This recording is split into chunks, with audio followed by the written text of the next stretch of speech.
Alright, a quick update on the Fiberform boat, the 76. As you've seen, we already done all of this. I put some nautical rope around there, figured that'd be a good touch.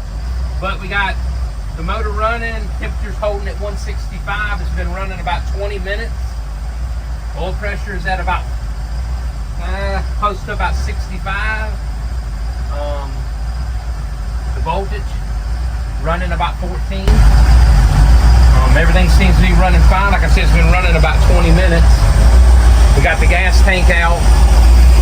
It was filthy, so we had to clean it really good. We'll put it back in, but the motor is running. And that's a 302.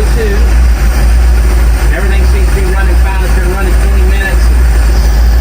Seems to be doing just fine.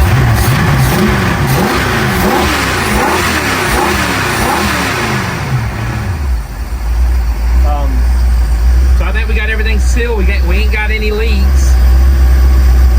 We got one oil leak right at the front of the intake, I think, barely.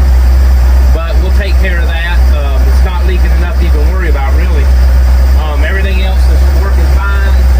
All of our manifolds are staying cool. Cool lines. And it goes in and out of gear. So all of that works fine. But that's a quick update on the boat.